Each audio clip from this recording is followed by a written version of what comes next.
Man risks life to save drowning grizzly bear. What the bear did next was shocking.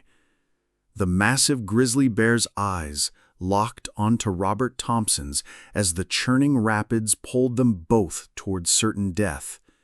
Just moments before, this 800-pound apex predator had been drowning in the icy Alaskan waters.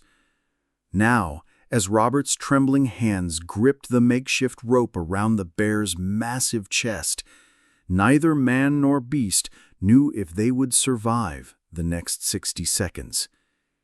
What happened next would challenge everything we think we know about the relationship between humans and one of nature's most feared predators. This is a story that will leave you questioning the boundaries between species, the power of compassion, and what it truly means to be human.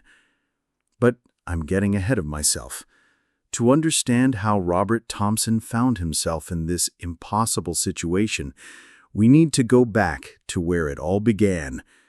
Before we dive into this incredible story, don't forget to subscribe to the channel, like this video, and turn on notifications to catch more heartwarming stories like this one. Trust me, you won't want to miss what's coming up. Robert Thompson wasn't your typical hero. At 34 years old, he was a wildlife photographer from Montana who had spent the better part of a decade capturing the raw beauty of North America's wilderness. With his weathered hands and quiet demeanor, Robert had earned a reputation among his peers as someone who could get closer to wild animals than anyone had a right to. "I've always believed that animals can sense your intentions," Robert would often tell the young photographers who sought his mentorship. "Approach them with respect, not fear, and they'll show you their true nature." It was this philosophy that had brought Robert to the remote wilderness of southeastern Alaska in late September. He was working on a project documenting the final salmon runs of the season, hoping to capture the incredible moment when grizzly bears would gather at the rushing rivers to feed before their long winter hibernation. The Chilkat River, where Robert had set up his base camp, was legendary among wildlife photographers. Every year, dozens of grizzly bears would converge on this pristine waterway, creating a spectacular display of nature's raw power and beauty. Robert had been dreaming of photographing this phenomenon for years. On the morning of September 23rd, Robert woke to an unusual silence. The typical sounds of the wilderness, the rushing water, the calls of ravens, the distant huffing of bears, seemed muted somehow. As he stepped out of his tent, thermometer in hand, he realized why. The temperature had dropped to 28 degrees Fahrenheit overnight, and a thin layer of ice was beginning to form along the river's edges. "This is either going to be incredible or incredibly dangerous," Robert muttered to himself as he loaded his camera equipment into his waterproof pack. The early ice made everything more treacherous. The rocks along the riverbank, usually just slippery, were now coated with a thin, invisible layer of frost that made each step a potential disaster. But Robert had come too far and waited too long to let a little ice deter him. As he made his way along the river, Robert spotted them, 3 massive grizzly bears working the waters about 200 yards upstream. Through his telephoto lens, he could see they were having trouble with the icy conditions too. Their usual graceful fishing technique was complicated by the slick rocks and the increasingly aggressive current as the river fought against the forming ice. For 2 hours, Robert documented the bears' struggle against the elements. He watched as they slipped and slid, occasionally losing their footing, but always managing to regain their balance with the casual strength that only an apex predator possesses. But then he noticed something troubling through his viewfinder. One of the bears, a particularly large male that Robert estimated to weigh close to 800 pounds, was showing signs of distress. The bear's movements had become sluggish, and he kept shaking his massive head as if trying to clear it. Hypothermia, Robert realized with growing concern. Even grizzly bears, with their thick fur and layers of fat, could succumb to the cold if they stayed in icy water too long. As if responding to Robert's thoughts, the massive bear suddenly stumbled. His back legs gave out first, sending him sliding down the icy bank and into the rushing current. At first, it seemed like just another clumsy moment that the powerful animal would easily overcome. But this time was different. The bear's head disappeared beneath the surface once, twice, 3 times. Each time he managed to break through, gasping and disoriented, but each time the current pulled him further from shore and deeper into the deadly rapids. Robert's heart raced as he watched through his camera lens. The bear was drowning. This magnificent creature, one of nature's most powerful predators, was helpless against the combined forces of hypothermia and the relentless current. Every instinct in Robert's photographer brain screamed at him to keep filming. This was the kind of raw, unfiltered nature footage that could define a career. The life-and-death struggle of an apex predator was exactly what his documentary needed. But something deeper, something more fundamentally human, overrode his professional instincts. "I couldn't just watch him die," Robert would later tell reporters. "Bear or not, I was watching a living, breathing creature fight for its life, and I was the only one who could help." The decision was made in an instant, but executing it was another matter. Robert was a skilled outdoorsman, but he wasn't Superman. He was looking at 800 pounds of panicking grizzly bear in water so cold it could kill a human in minutes. Think about this for a moment. We're talking about a creature that literally could tear Robert limb from limb without breaking a sweat. Grizzly bears have been clocked running at 30 miles per hour. Their bite force exceeds 1,200 pounds per square inch, enough to crush a bowling ball. And now Robert was about to voluntarily enter the water with one. Robert's mind raced through his options. Direct contact was suicide. Even a drowning bear could kill him instantly if panic took over. He needed something to create distance while still allowing him to help. His climbing rope. Robert always carried 50 feet of Mountaineering in his pack for emergency situations. He'd never imagined an emergency quite like this. Working with trembling hands, Robert tied a large loop in one end of the rope. His plan was simple in concept, terrifying in execution. He would try to lasso the bear and pull him to shallow water where the animal could regain his footing. The first challenge was getting close enough. The bear was now roughly 30 yards from shore, being pulled steadily downstream by the current.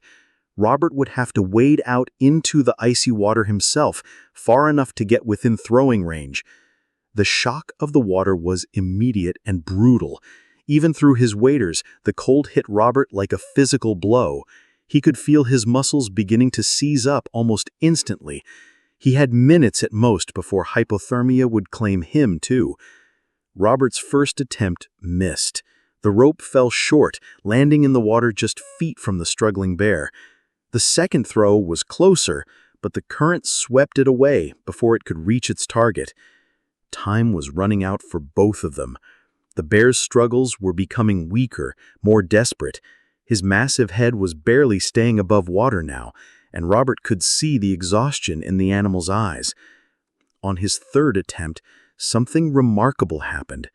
As Robert wound up for the throw, the bear seemed to sense what was happening. Instead of thrashing away from the approaching rope, the grizzly bear actually moved toward it. "I swear he knew I was trying to help him," Robert later said to reporters. "He looked right at me, and I could see the intelligence in his eyes. He was asking for help." The loop settled around the bear's shoulders and chest. For a heart-stopping moment, Robert thought the added weight might pull the bear completely under. But then, training and instinct kicked in for both species. What followed was the longest 3 minutes of Robert Thompson's life.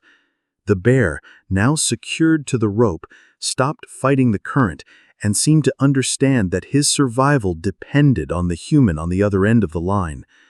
But 800 pounds of waterlogged grizzly bear is essentially dead weight. Robert, already weakened by the cold, found himself being pulled deeper into the current. His feet lost their grip on the rocky bottom, and suddenly both man and bear were at the mercy of the rapids. "I remember thinking, this is how I die," Robert recalled, "trying to save a bear who's probably going to eat me if we both somehow survive this." But Robert had one advantage the bear didn't: opposable thumbs and the ability to tie knots. As they were swept downstream, he managed to wrap the rope around his waist and dig in with everything he had. The current carried them toward a bend in the river where a fallen tree created a natural dam. It was their only chance. If they could reach the deadfall, they might both. Getting out of the water was almost as dangerous as the rescue itself. Robert had to slowly work his way along the fallen tree toward shore, all while ensuring the rope stayed secure around the exhausted bear. The bear, for his part, seemed to understand the delicate nature of their situation. Instead of panicking or thrashing, he allowed himself to be guided toward the shallower water near the bank. When the water was finally shallow enough for the bear to stand, Robert faced a moment of truth. He had to remove the rope from around the animal, which meant getting close to 800 pounds of wild grizzly bear who had every reason to be disoriented and potentially aggressive.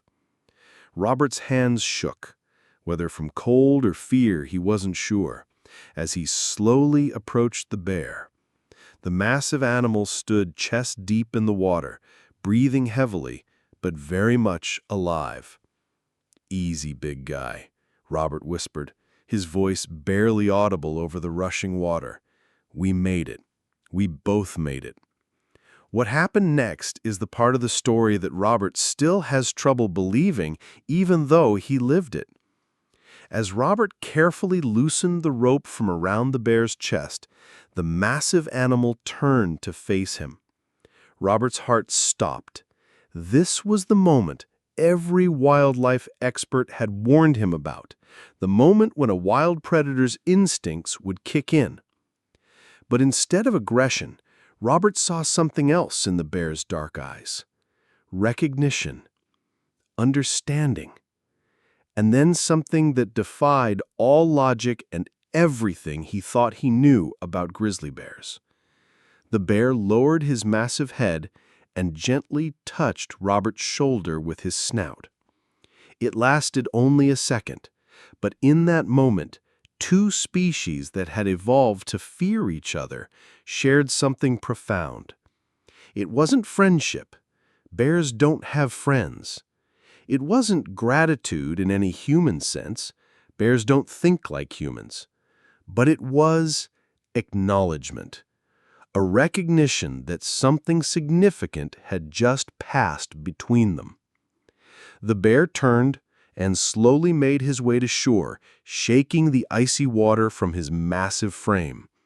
He paused once at the tree line, looking back at Robert, who was still standing waist-deep in the frigid water, rope in hand. Then the grizzly disappeared into the wilderness, leaving Robert alone with the memory of what had just transpired. Robert made it back to his camp, though he doesn't remember much of the journey. Hypothermia was setting in, and his body was shutting down non-essential functions. He managed to get his emergency satellite phone working long enough to call for help before collapsing in his tent. The rescue team found him 12 hours later, suffering from severe hypothermia and exposure. He spent 3 days in the hospital in Anchorage, where doctors told him he was lucky to be alive. The water temperature was 34 degrees. Dr. Sarah Mitchell, the emergency room physician who treated Robert, explained.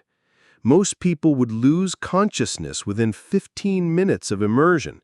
He was in there for over 20 minutes. The human body isn't designed to survive that. But survive it he did, though he lost feeling in 3 of his fingers permanently, a small price to pay for the experience that would change his life. News of Robert's rescue spread quickly through the small community of wildlife researchers and photographers who work in Alaska. The story might have ended there, dismissed as an interesting but isolated incident, if not for what happened 3 weeks later. Robert had returned to the same area of the Chilkat River, partly to retrieve some equipment he'd left behind, but mostly because he needed to process what had happened. The memory of that moment when the bear touched his shoulder haunted him in the best way possible. As he sat by his campfire on the evening of October 14th, Robert heard a sound that made his blood run cold: the distinctive huffing call of a nearby grizzly bear. But this wasn't just any bear call. Robert had spent enough time in the wilderness to distinguish between different vocalizations. This wasn't aggressive or territorial. It was almost conversational. As Robert grabbed his flashlight and stepped outside his tent, he found himself face to face with a massive grizzly bear standing about 30 feet away at the edge of the firelight. It was him, the same bear. Robert was certain of it. The distinctive scarring on the animal's left shoulder, the slightly graying fur around his muzzle, and the intelligent eyes that seemed to see right through him. For nearly 10 minutes, man and bear regarded each other across the firelight. Robert's rational mind screamed at him to retreat into his tent, to make noise, to do any of the things you're supposed to do when confronted by a grizzly bear. But something deeper kept him rooted to the spot. This wasn't a confrontation. This was, what? A reunion? A thank you visit? The bear took a few steps closer, and Robert noticed something that made his heart skip a beat. The animal was limping slightly, favoring his right rear paw. "You're hurt," Robert whispered, more to himself than to the bear. As if responding to the observation, the bear lifted his injured paw slightly, showing Robert a deep cut across the pad, likely from the sharp rocks during their water rescue 3 weeks ago. What Robert did next defied every rule of wilderness safety ever written. He opened his first aid kit and laid out some antiseptic and bandaging materials on a flat rock between them. "I'm not going to hurt you," Robert said softly, his voice steady despite his racing heart. "But I can't get closer than this. You have to trust me." The bear looked at the medical supplies, then at Robert, then back to the supplies. For a moment, nothing happened.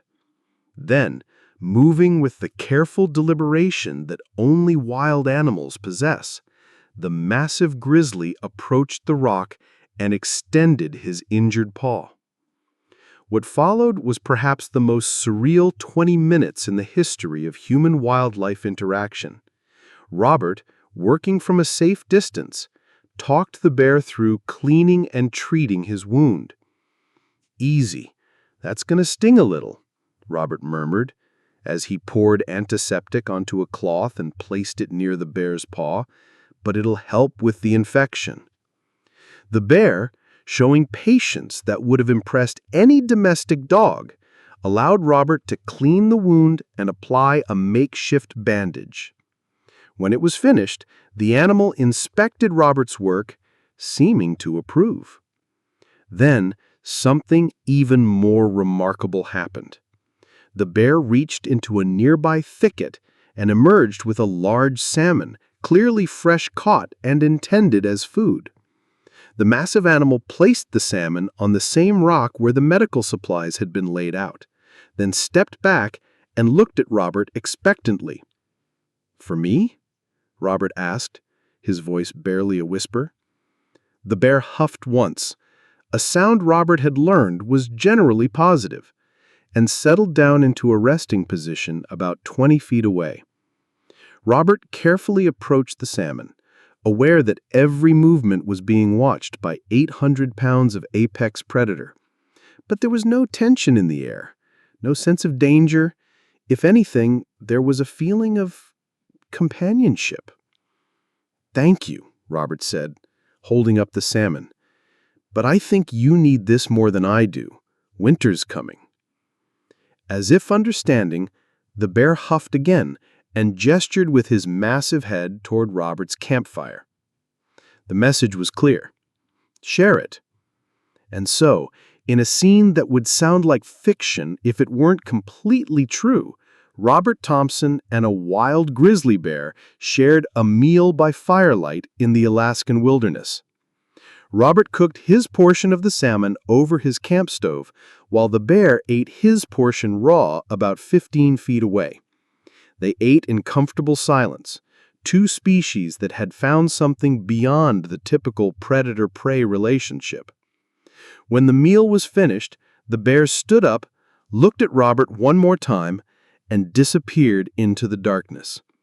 But this time, Robert knew it wasn't goodbye forever. Over the following months, Robert's relationship with the bear, whom he had started calling River, continued to develop in ways that challenged everything scientists thought they knew about human-wildlife interactions. River would visit Robert's camp roughly once a week during the remaining weeks before hibernation. Sometimes he would bring food, fish, berries, even the occasional small game. Sometimes he would simply sit by the fire with Robert, a massive, living reminder of the wild world beyond human understanding. "People ask me if I think River loves me," Robert said during an interview 6 months after the rescue. "That's not the right question. Bears don't love." Specifically for Robert to share. Most remarkably, River would position himself between Robert and any potential dangers. Other bears, aggressive wildlife, even challenging weather conditions. The bear was protecting him, Dr. Walsh concluded. It's unprecedented in the literature, but undeniable in person. Word of Robert and River's relationship began to spread beyond the scientific community. Wildlife documentarians, researchers, and conservationists from around the world reached out to Robert, asking to witness this impossible friendship firsthand. But Robert was protective of both his relationship with River and the bear's well-being. "This isn't a circus act," he firmly told one television producer who wanted to film a documentary. "River chose to trust me, and I won't betray that trust for entertainment." Instead, Robert began using his unique relationship to advocate for grizzly bear conservation. His photography, now informed by an intimate understanding of bear behavior, became some of the most powerful wildlife conservation imagery ever captured. "When people see River through Robert's lens," explained Maria Santos, director of the North American Bear Conservation Foundation, "they don't see a dangerous predator. They see an intelligent, complex individual deserving of respect and protection." Robert's photographs and the story of his relationship with River helped raise over $2.3 million for grizzly bear habitat conservation. More importantly, it changed public perception of these magnificent animals. The story of Robert and River continued for 3 more years. Each spring, when River emerged from hibernation, he would find Robert's camp. Each fall, before the bear retreated to his winter den, they would share what Robert came to think of as a farewell meal. But in the 4th year, River didn't return. Robert waited at their usual meeting spot for 6 weeks, hoping against hope that his massive friend was just running late. But deep down, he knew the truth. River was old when they first met, probably close to 20, which is ancient for a wild grizzly bear. Their years together had been a gift that couldn't last forever. Robert never found River's remains, which is not unusual for bears who die in the wilderness. But on his final morning at the campsite, Robert discovered something that confirmed what he already knew in his heart. On the same rock where River used to leave salmon for their shared meals, Robert found a perfect bear paw print pressed into the soft mud, but only one. River's final gift was letting Robert know that their bond had been real, that it had mattered, and that it would endure even after the bear was gone. Today, Robert Thompson continues his work as a wildlife photographer and conservationist. His images of River and other grizzly bears hang in galleries and museums around the world, but more importantly, they hang in the offices of lawmakers and conservation officials who are working to protect bear habitat. The Robert Thompson Wildlife Sanctuary, established with proceeds from his photography and speaking engagements, has protected over 50,000 acres of critical grizzly bear habitat in Alaska and the American Northwest. But perhaps River's most important legacy is the way his story has changed how people think about the relationship between humans and wildlife. River taught us that the line between human and animal intelligence, between civilization and wilderness, isn't as clear as we thought. He showed us that respect and compassion can bridge even the most unlikely divides. Dr. Jane Goodall, the legendary primatologist, summed it up best when she said, "Robert and River's story reminds us that every individual animal has a personality, intelligence, and emotions. When we recognize this, conservation becomes not just about saving species, but about protecting individuals who, in their own way, are as complex and deserving of respect as we are." As we reach the end of River's story, I want you to think about your own relationship with the natural world. When was the last time you really observed a wild animal? Not just looked at it, but really watched its behavior, tried to understand its perspective. River's legacy lives on in the conservation work that his story inspired, but it also lives on in how we choose to see and interact with the wildlife around us. Whether it's the birds in your backyard, the deer in your local park, or the bears in our remaining wilderness areas, every creature deserves our respect and consideration. If River's story has moved you, I encourage you to support wildlife conservation in your area. Donate to organizations working to protect critical habitat.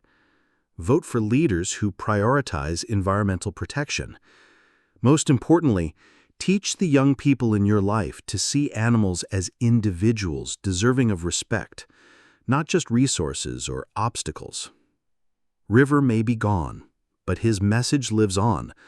The bonds between species can be stronger than we ever imagined if we're brave enough to extend our hands in friendship and respect. The next time you encounter a wild animal, remember River. Remember that behind those eyes might be an intelligence and awareness that could surprise you. Approach with caution, yes, but also with an open heart. After all, you never know when you might find yourself in a position to save a life, or when that life might end up saving you in return. The wilderness of Alaska continues its ancient rhythms. The salmon still run up the Chilkat River each fall. Grizzly bears still gather to feed before the long winter hibernation.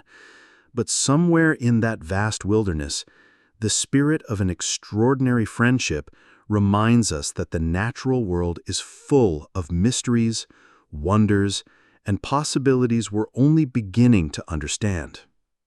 Robert Thompson continues to return to that bend in the river each year, not expecting to see River, but honoring the memory of their impossible friendship. And sometimes, just sometimes, he swears he can hear a familiar huff in the wind through the trees. River's way of saying the bond between them was real, and that it endures. That's the power of compassion. That's the magic of respect. And that's why stories like River's matter now more than ever.